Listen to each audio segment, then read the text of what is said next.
If you like to make your NFL games a little bit more interesting, you've come to the right place. It's the Even Money Podcast with Ross Tucker and Steve Fezzik. Yeah, Vegas, baby, Vegas. It is the Even Money Betting Podcast. And my guy, Steve Fezzik, is back with us. Absolutely love it. One of the top 3 betting podcasts in the country. You can check us out on social media. I'm at Ross Tucker NFL. I should probably tell you my name, Ross Tucker, former NFL offensive lineman. We are at Ross Tucker Pod. A lot of people check us out on YouTube, youtube.com/Ross Tucker NFL. We are, of course, presented by the DraftKings Sportsbook app. Big fan of the DraftKings app and DraftKings in general. So good to have my guy, Steve Fezzik, back with us after really an enlightening conversation, I thought, last week with Ben Fawkes. I was just curious to hear why some of these states still haven't legalized, just how big the handle has been, just a fascinating look at where the betting industry is here in 2024 and how long we've come. By the way, Steve, I noticed, do you know we've been doing this for 10 years? We've been doing this since 2014. I think I went on my own in 2012 with the Ross Tucker Football Podcast, did the Fantasy Feast, I believe, in 2013, and we've been doing this for 10 years, since 2014. Now, I think we only have our records back to whatever it is with grades, like 2016, because we had somebody else, I can't remember his name, that did it the first couple years, but pretty awesome how long we've been doing it. Check him out on social media, and only on social media, at Fezzik Sports. He's only at pregame.com. That's the only place you can find the one and only, the 2-time winner of the Super Bowl professional football betting, the great Steve Fezzik. Which brings up question number 1, Steve. I know we've got some really good stuff today as it relates to injury information in the NFL, Dr. Chao, something your guy Billy Walters said on Joe Rogan's podcast. But I guess I want to know, here we are, February 27th, 2024. Give me some type of flavor, Steve, for what your days are like, what you spend most of your time on this time of year.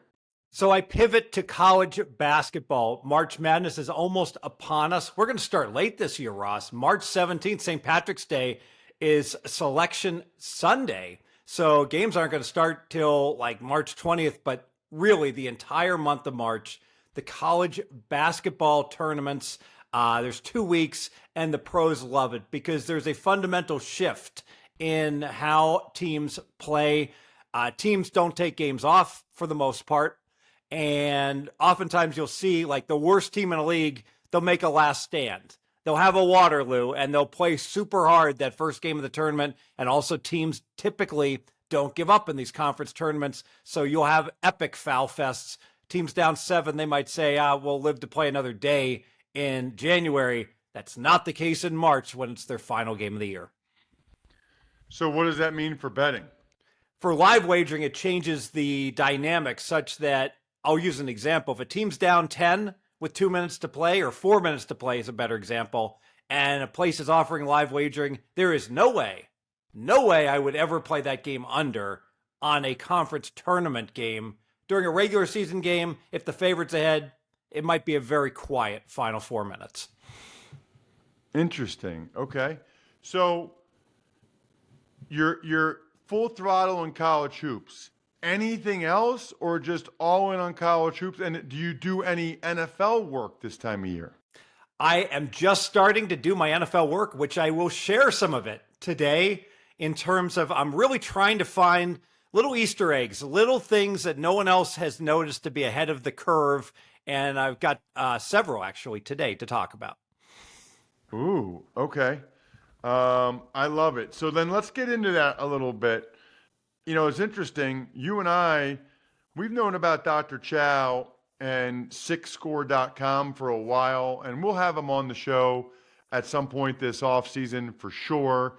He's been on the Ross Tucker Football Podcast before.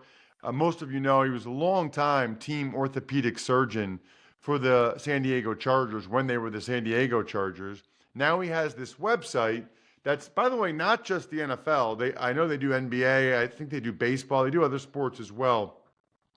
It's called SICScore.com, and that stands for Sports Injury Central, SIC Score.com.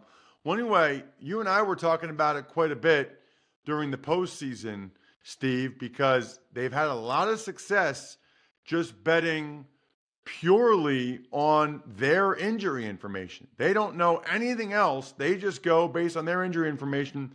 And I think you might have been the one that said this, Steve, but it makes sense because the injury information only affects the lines when it's quarterbacks. So basically the other stuff, the backup, whatever, the linebackers, the safeties, whatever, that's not really included in the betting line. So if like we knew in the playoffs, one team was a lot healthier than the other in a given matchup, that was certainly, and it proved to be the case for us, Steve, that was certainly an edge in the postseason, knowing which team was healthier, especially if there was a big health advantage in these games per Sports Injury Central and Dr. Chao and SICScore.com. Exactly right. So obviously when a quarterback is out, the line's going to move immediately. I'm not the only one that has big charts up on how much the backup, how much a team falls off versus the starter. If Justin Jefferson is out, of course the line's going to move a point and a quarter for a superstar. But for the vast majority of players, they're worth like a quarter point. It's not enough to move the line. But what happens when you start stacking all these quarter point injuries times 7, now it's worth 1 3/4 points, and Vegas oftentimes just doesn't adjust enough, especially if you've got injuries at cluster injuries at certain positions where team offensive line, by example, just can't field. And Sports Injury Central just has done a phenomenal job quantifying it numerically, most injured, least injured teams. Yeah, it's awesome, except it seems like now, Steve, the secret might be out, right?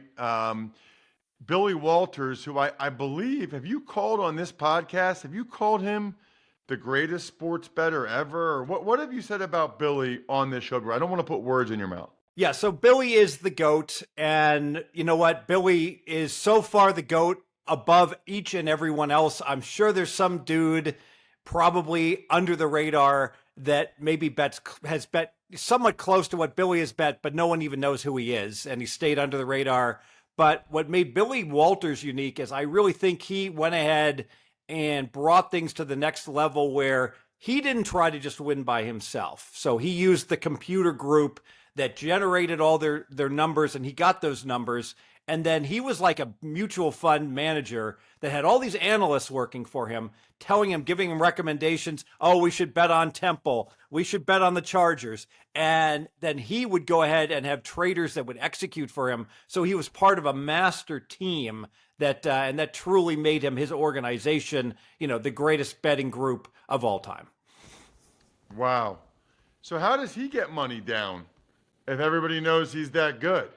Well, he's got an account at Circus Sports, and they just take his action, normal limits. But he, back in his heyday, I can only imagine how many people he had moving for him. Like to use an example, we talk with our friend Paul Roberts, and like I'll give Paul like little recommendations on what to bet on. I think Billy, he had hundreds of people throughout the country that would go ahead and be firing for him in the U.S. domestically, offshore, Costa Rica, Carousel, everywhere, in order for him to get down. And this is documented in the book, The Sharp Money by Koenig. So I recommend you read that if you want to learn more about how Billy got down, The Sharp Money. So does he do a lot of media? He was on Joe Rogan's podcast this week. Does he do a lot of media? Because I don't hear his name that much. He never did any media. And then one time he appeared on 60 Minutes and he talked about how the stock market was like a rigged investment game and it was unfair. And he believed that, when I read his book, I believe that he felt that put him on the radar and that ultimately he wound up going to prison for insider trading.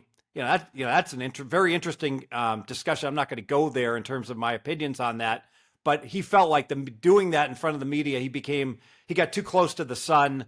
And frankly, for whatever reason in Nevada, the casinos and the Nevada legal people never liked Billy Walters, and they were always going after him. He was arrested 6-7 times, never convicted of any wrongdoing.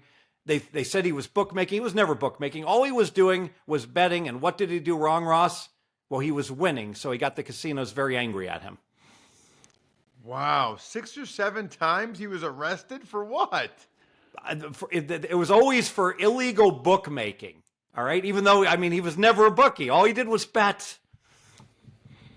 Wow, I'm now like fascinated by this guy. So anyway, he went on Joe Rogan's show, and one of the things he said was, oh, by the way, that reminds me, before we even get into that, Steve, somebody asked me, a friend of mine asked me this question recently. You may or may not know the answer, okay?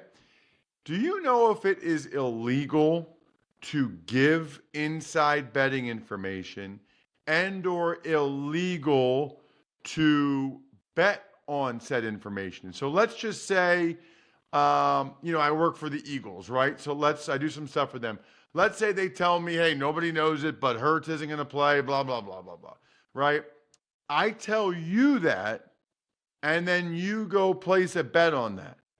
Is what I did illegal? Is what you did illegal? I know I would never do that because I am told by my employers not to do that. We are not allowed to do that per my employers. So when I have buddies that ask me stuff, I'm like, I can't say that, whether it's CBS or Western One or the Eagles or whatever. But I guess I'm curious, do you know the actual legalities of that?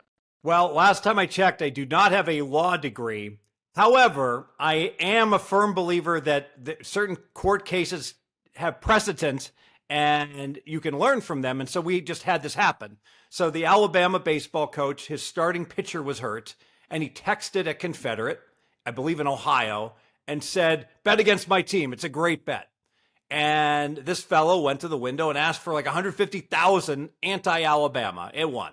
All right. And he was actually pounding his chest. If you knew what I knew, you would realize what a great bet this is. So just complete utter square, in terms of getting down. So how this plays out is going to answer your question in terms of, will there be any legalities against, obviously, the Alabama coach, totally immoral, unethical, he got fired. Now, will there be legal implications, and we'll have to follow that case? I think that will be the precedent. You'd agree with that, right, Ross? I think that's a pretty good idea. Yeah, he's actually a participant, which might change things a little bit. Being the coach, he's a participant, and he has the ability to affect the outcome, which I think puts him in a different category from someone that's just has information and is relaying it. I think that puts him in a little bit of a different category. I also think, Steve, whether you're hosting game day or movie night, DiGiorno knows that planning a watch party on a budget isn't easy. You need the perfect setting, the perfect squad, and the perfect eats. Luckily, you're a game time mastermind, and you know that grabbing DiGiorno Classic Crust Pizza can bring home a dub because it's packed with half a pound of cheese, sauce, other toppings, and comes at an incredible price. Make the game-winning call and grab a DiGiorno Classic Crust Pizza from the grocery store today. It's not delivery, it's DiGiorno. Like I like to do, wash it down with some delicious Labatt Blue Lights. Absolutely love me some Labatt Blue Lights. I think you guys probably saw, not last weekend, but maybe the weekend before, I was measuring snow in Montana with Labatt Blue Lights. It was amazing. Always enjoy it responsibly. It is delicious beer. Labatt USA, made in Buffalo, New York. Okay, so let's get into it. Billy Walters, Steve, he told Joe Rogan on Joe Rogan's show that he has followed, tailed, whatever word you want to use, Dr. Chao quite a bit, and that has been very successful for him. So first of all, your thoughts on that. Your thoughts on Billy saying on Rogan show that he's followed Dr. Chao. Makes complete sense to me. I've been ultra impressed with Dr. Chao, his whole staff, and what they do. And frankly, I think it's been unutilized information. Doesn't surprise me that Billy was ahead of the curve. Bold prediction, 5 years from now, everyone is going to be, basically when they do their injury talk, they're going to say, oh, SIC scores and who's more injured, less injured. And that's going to become industry standard within a few years. So that's my next question. When are we going to lose this edge? Like, it feels like we have an edge. You spelled out what the edge was with the line, with the stacking of injuries and it being 1.5 points. When will the books wise up and start to take into account the SIC score? Or will they not until enough bettors are actually using it to make a difference? The latter, because let's face it, the SIC score isn't going to come out until midweek, right? I mean, so the NFL lines are already going to be out when those scores come out.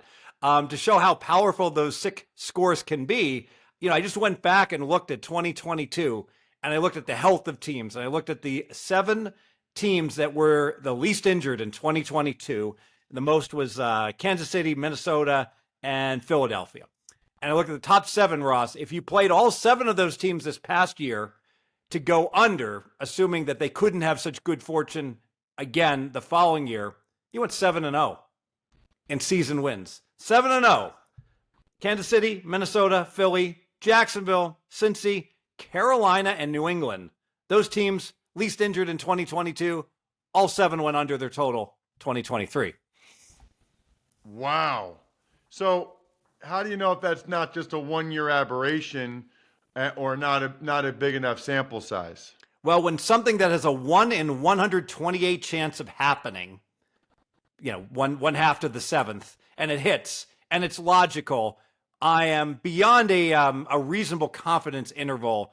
I'm confident that it is statistically significant.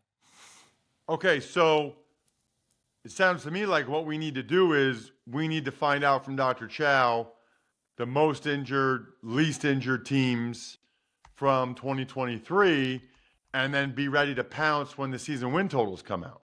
Exactly right. And I do have from Dr. Chao, hot off the presses, the top teams. And I can let me relay maybe the top 3 teams least injured last year. Okay. Las Vegas, Atlanta, and Dallas. So what does that mean? These teams had relatively very few injuries. There is no way I'm playing on those teams in any way, shape, or form. And I'm looking to fade Vegas, Atlanta, and Dallas this coming year. Wow. That is interesting. I will say a team like Philadelphia, just because I follow them closely, I know this, they were pretty healthy 2 years in a row now. Although they were not as healthy this year as they were the year before. They were not. Spot on. Philly was the 6th healthiest team this past year. Last year, they were the 3rd healthiest team. So I want no part of the Eagles either going forward in terms of betting over the course of the season. Got it. One of the things we're going to do a lot this offseason that I know people will enjoy, first of all, Steve always has some betting nuggets for you pretty much every week, right? We know that. Also, we're going to get into your email questions because people have awesome email questions. We're also going to start to look at the schedule a little bit, Steve, the NFL schedule, because before the schedule comes out, we actually know who these teams are playing. So maybe we can get ahead there. I do want to make sure we get to at least one email question this week, Steve. So let's do that now. We'll see how much time we have left over after that. Ever wanted to ask a professional sports bettor a question? It's time to Ask Steve. I actually think I might know the answer to this one, Steve, which gets me excited. And I'll tell you, you can tell me if I'm right or if I'm wrong, but I try to learn from the show. All right, this is from Justin Biter, and he is from Berwick, Pennsylvania. Steve, are you familiar with Berwick, Pennsylvania at all? Not at all. Okay, Berwick, Pennsylvania is northeast Pennsylvania. It's in the coal region of Pennsylvania. They were a legendary high school football program in the 80s and the 90s, to the point where I think they won multiple USA Today mythical, right, national championships. It's where Ron Powlus was the quarterback. Remember, he went to Notre Dame and he was supposed to be the first guy to win the Heisman, or he's going to win the Heisman 3 times or at least twice, according to Beano Cook. So what I can tell you about Northeast Pennsylvania, about the coal region, I know, Steve, that sports betting has only been legalized in Pennsylvania for about 5 years, perhaps. When I tell you they've been betting a lot longer than that in Northeast Pennsylvania in the coal region, I can assure you they've been betting a lot longer than that, and a lot of money, and they're not afraid to bet on high school football games, Steve. It's unbelievable. So you're talking about Scranton, Wilkes-Barre, a little bit Allentown, Bethlehem, Hazleton, Pottsville, where Yingling beer is from. Anyway, here's the question from Justin. Hi, Ross. Really enjoy the Even Money podcast with yourself and Steve Fezzik. I have a question in regards to a line of 3 or 3.5. Throughout the season, I've heard both of you shy away from 3-point lines and say, I would take it if it was 3.5. I understand the obvious implications of a line that is 3.5, but taking a team that is getting 3 would only result in a push if the margin was exactly 3. So why would you shy away if it doesn't result in an outright loss? I'm curious to hear your thoughts. So here's what I think the answer is, Steve. Correct me if I'm wrong, but if you look at all of the different outcomes, you win the bet, you lose the bet, you push the bet. If the line is 3.5, then we're talking about a plus EV line, right? Like the expected value of that line is positive if we're getting the 3.5. So we like the bet because we think it's plus EV and we're going to win. We got a good chance to win. When it drops to 3, the chances of the game pushing go much higher. And as a result, we no longer think it's a plus EV bet. So yes, we still would only push if it hit on the exact 3. But now we don't think there's as good of a chance that we actually win. So it's not worth the risk of potentially losing, since we don't think there's as good of a chance of us winning, because there's a lot greater chance for a push. Exactly right. Let's put warning, math coming, warning. If a team played 100 times and we lean to the underdog plus 3, let's put numbers to it. They're going to win. They're going to cover the game 46. They're not going to not cover 44, and it's going to land right on 3. We're going to push 10 times. So we're going to go 46, 44, and 10. Well, 46 and 44 is insufficient because once we pay the 10% vigorish, we're going to lose. But what happens if we take that 10 times that we push and we actually win?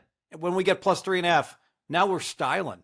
Now we're 56 and 44. We're hitting 56%, and we are feeling better, Ross. We are feeling better. If you like Pennsylvania high school football, you go watch All the Right Moves with Tom Cruise, and you are feeling better than Tom Cruise than when he gets that scholarship to Cal Poly in California. Absolutely epic movie. I've seen it multiple times. That is about Pittsburgh. And I would tell you, Pittsburgh and Northeast Pennsylvania, in particular the coal region, have a lot of similarities. Northeast PA, it's coal. Pittsburgh, it's steel. But it's the same people. It's the same mindset. I have heard of high school football games in Western Pennsylvania and Pittsburgh, Steve, where there's over $100,000 handle on some of the high school football games in Western Pennsylvania. Absolutely fantastic stuff. Listen, I'm already excited about next week, okay? Because Steve has already done some of the work on the schedules for these NFL teams, so we might even get to a whole conference or maybe division by division.